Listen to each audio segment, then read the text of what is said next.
사람은 왜 규칙을 어길까요? 왜 이 정도쯤이야라는 말이 항상 문제의 시작일까요?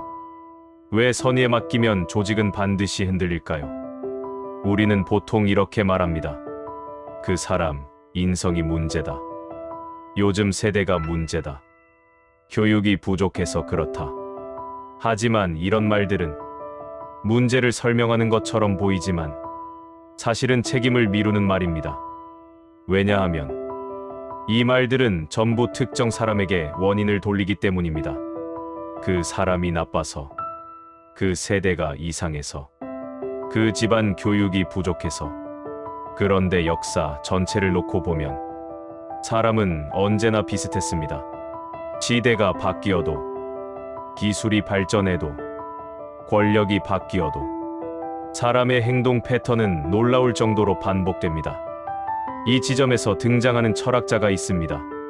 사람을 비난하지 않고, 사람을 미워하지도 않고, 그저 사람을 있는 그대로 보려고 했던 사람. 그가 바로 순자입니다. 순자는 동아시아 철학사에서 가장 불편한 위치에 서 있는 인물입니다.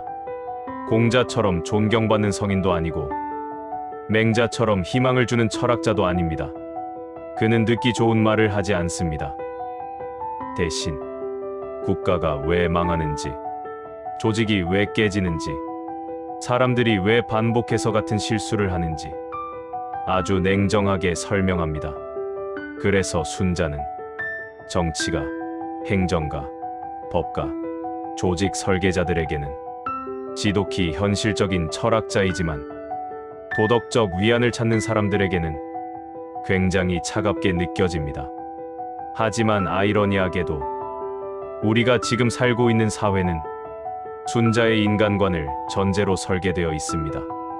우리는 계약서를 씁니다. 규정을 만들고, 감사 시스템을 두고, 권한과 책임을 문서로 나눕니다.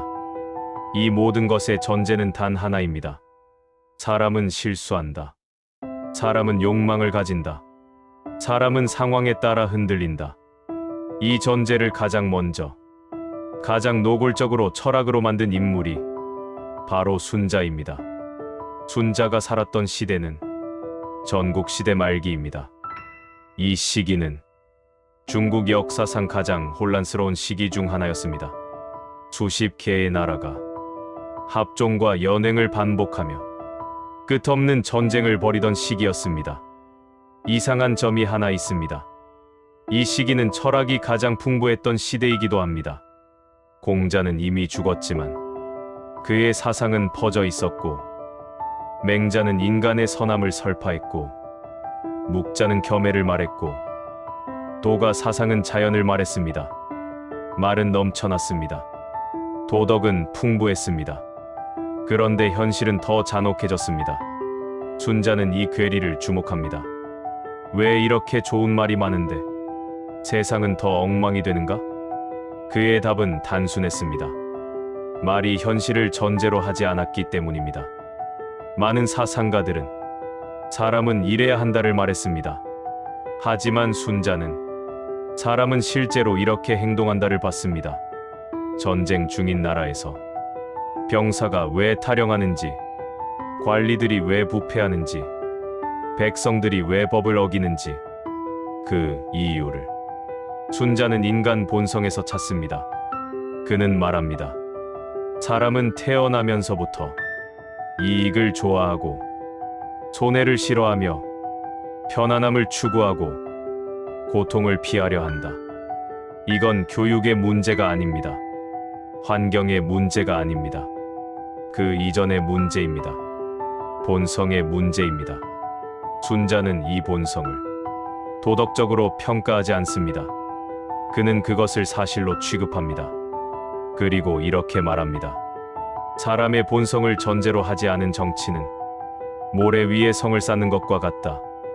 이 말은 굉장히 중요합니다. 순자는 인간을 바꾸는 정치보다 인간을 고려한 정치를 원했습니다. 그래서 그는 사람은 원래 선하다는 말보다 사람은 통제되지 않으면 충돌한다는 말이 정치적으로 더 정직하다고 봤습니다. 이 지점에서 순자의 대표적인 주장, 성악설이 등장합니다. 하지만 여기서 멈추면 안 됩니다. 순자의 성악설은 우리가 흔히 알고 있는 인간은 나쁘다가 아닙니다. 다음 파트에서 이 성악설의 정확한 의미, 그리고 왜 순자가 이 말을 할 수밖에 없었는지를 본격적으로 파고 들어갑니다. 순자를 이야기할 때 사람들이 가장 먼저 떠올리는 단어는 단연 성악설입니다. 그리고 동시에 가장 많이 오해되는 개념이기도 합니다. 대부분은 이렇게 이해합니다. 순자는 인간을 나쁜 존재로 봤다. 순자는 인간을 믿지 않았다. 그래서 차갑고 냉혹한 철학자다. 하지만 이 해석은 절반만 맞고 절반은 틀립니다. 왜냐하면 순자가 말한 악은 도덕적 의미의 악이 아니기 때문입니다. 순자가 말한 성악설의 핵심은 인간은 태어날 때부터 욕망 중심적 존재라는 주장입니다. 사람은 태어나면서부터 배고픔을 싫어하고 고통을 피하고 편안함을 원하고 이익을 줬습니다. 이건 가르쳐서 생기는 게 아닙니다. 누가 이익을 좋아해라라고 교육하지 않아도 사람은 자연스럽게 그렇게 움직입니다. 순자는 이 상태를 자연 상태라고 부릅니다. 그리고 그는 묻습니다. 이 자연 상태가 그대로 사회로 나오면 무슨 일이 벌어질까? 답은 명확합니다. 충돌입니다. 욕망은 경쟁을 만들고, 경쟁은 다툼을 만들고, 다툼은 폭력과 파괴로 이어집니다. 그래서 순자는 본성을 문제 삼는 것이 아니라 본성을 그대로 방치하는 사회 구조를 문제 삼습니다. 그는 말합니다. 본성이 악하다고 해서 사람을 비난해서는 안 된다. 문제는 그 본성을 어떻게 다룰 것인가다. 여기서 중요한 포인트가 나옵니다. 순자는 인간의 본성을 바꿀 수 있다고 믿지 않았습니다. 하지만 인간의 행동은 제도와 교육으로 조정할 수 있다고 봤습니다. 이 차이가 핵심입니다. 맹자는 말합니다. 사람은 본래 선하니 그 선을 키워주면 된다. 순자는 말합니다. 사람은 욕망적이니 그 욕망이 충돌하지 않게 설계해야 한다. 순자의 성악설은 절망이 아니라 전제 조건입니다. 정치와 사회를 설계하기 위한 출발점입니다. 그래서 그는 이상적인 인간상을 전제로 하지 않습니다. 가장 흔하고 평균적인 인간을 기준으로 삼습니다. 이게 왜 중요하냐면 정치와 조직은 최선의 인간이 아니라 평균적인 인간을 기준으로 돌아가기 때문입니다. 순자는 그 사실을 너무 일찍, 너무 정확히 꿰뚫어봤습니다. 성악설을 말한 순자가 그럼 아무 해결책도 내놓지 않았을까요? 전혀 아닙니다. 오히려 순자는 해결책에 집착한 철학자입니다. 그의 해법은 두 가지입니다. 첫째, 예. 둘째, 인위련외. 먼저 예부터 봅시다. 우리는 흔히 예를 예의범절, 공손함, 도덕 규범 정도로 이해합니다. 하지만 순자에게 예는 전혀 다른 개념입니다. 예는 사람의 욕망을 억제하는 도덕이 아니라 욕망을 배치하고 분배하는 기술입니다. 순자는 말합니다. 욕망은 없앨 수 없다. 그러니 욕망이 부딪히지 않게 질서를 만들어야 한다. 누가 먼저 먹는가? 누가 얼마를 갖는가? 누가 명령하고 누가 따른다? 어디까지 허용되고 어디부터 금지되는가? 이 모든 기준이 예의 영역입니다. 그래서 순자는 예를 인간을 고귀하게 만드는 장치가 아니라 사회를 유지하는 장치로 봅니다. 그는 이렇게 말합니다. 예가 없으면 강자는 약자를 해치고 약자는 강자를 속인다. 이 문장은 인간에 대한 혐오가 아닙니다. 현실 관찰의 결과입니다. 예는 선한 사람을 위한 규범이 아니라 평범한 사람을 위한 안전장치입니다. 다음으로 인위입니다. 인위라는 말은 요즘 감각으로 들으면 조작, 인공적인 것처럼 들릴 수 있습니다. 하지만 순자에게 인위는 인간이 의도적으로 만든 모든 질서를 뜻합니다. 교육, 법, 규범, 제도, 관습. 이 모든 것이 인위입니다. 순자는 말합니다. 선은 하늘에서 떨어지지 않는다. 선은 만들어지는 것이다. 즉, 선한 행동은 본성에서 자연스럽게 나오지 않고 학습과 훈련을 통해 후천적으로 형성된다는 겁니다. 그래서 순자는 교육을 굉장히 중요하게 봅니다. 하지만 그 교육은 감성적 각성이 아닙니다. 도덕적 깨달음도 아닙니다. 반복 훈련입니다. 정해진 규칙을 반복해서 따르게 하고 역할에 맞는 행동을 습관화시키는 것. 이게 순자가 말하는 교육입니다. 그래서 순자의 교육과는 오늘날 조직 교육, 군대 훈련, 관료 시스템과 굉장히 닮아 있습니다. 순자는 이렇게 말합니다. 군자와 소인의 차이는 타고난 성품이 아니라 배운 정도의 차이다. 이 말은 굉장히 냉정하지만 동시에 잔인하지 않습니다. 왜냐하면 누구에게나 배울 기회가 있다면 누구든 군자가 될 수 있기 때문입니다. 다만 순자는 이 배움이 저절로 이루어지지 않는다고 봅니다. 그래서 그는 국가와 사회가 예와 교육을 제공하지 않으면 사람은 자연스럽게 본성대로 흐른다고 봅니다. 이게 순자의 핵심 논리입니다. 사람이 문제라서 사회가 망하는 게 아니라 사람을 고려하지 않은 사회 설계 때문에 문제가 반복된다는 겁니다.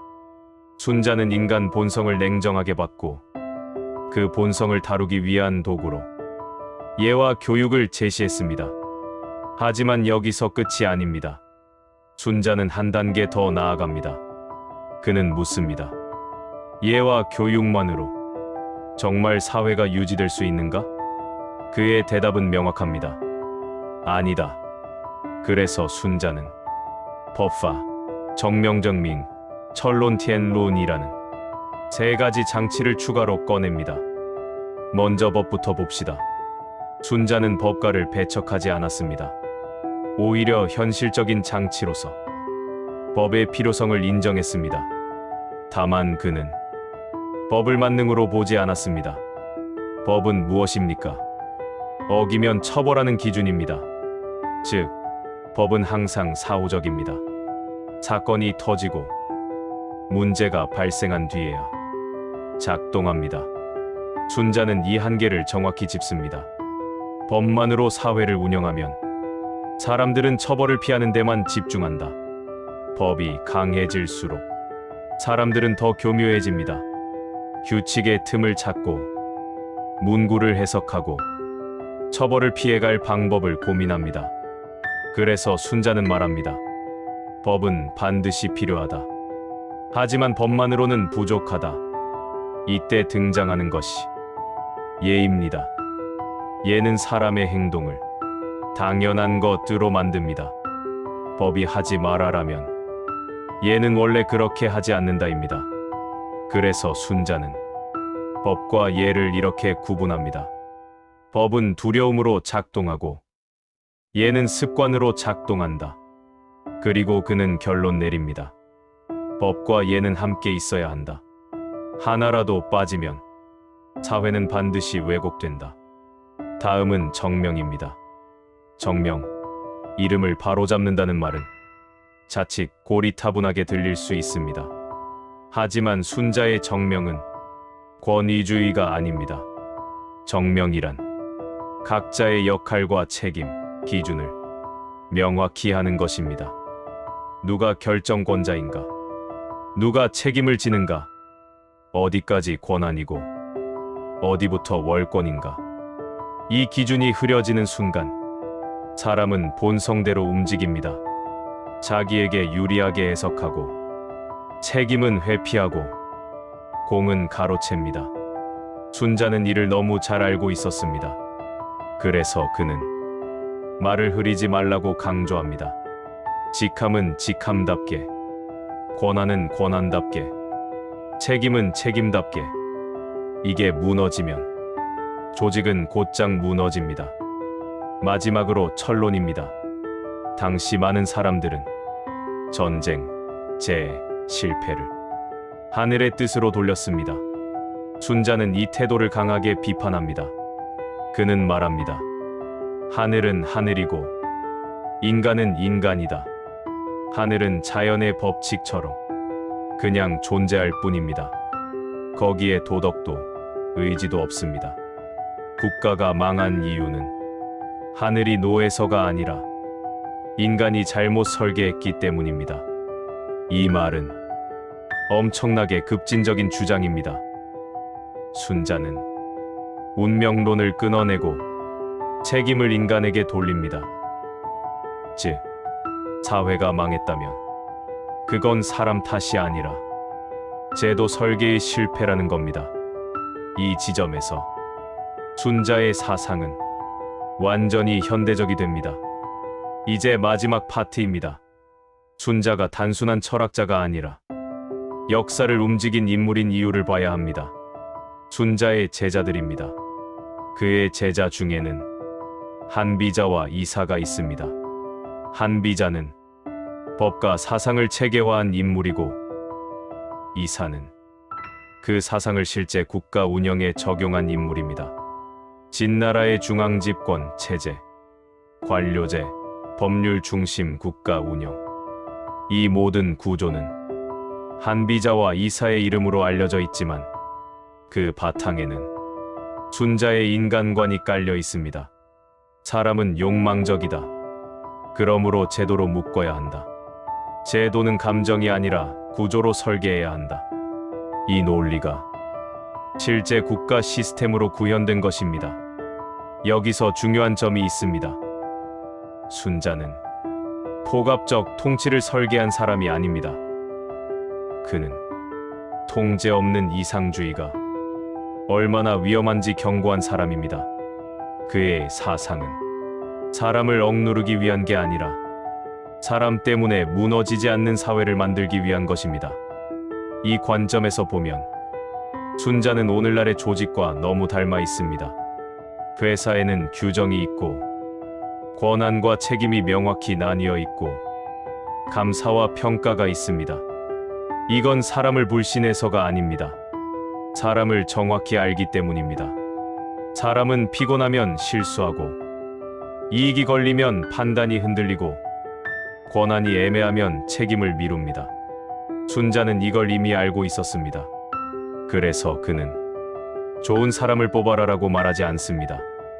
나쁜 사람을 걸러라라고도 말하지 않습니다. 대신 이렇게 말합니다. 누가 와도 버틸 수 있는 구조를 만들어라.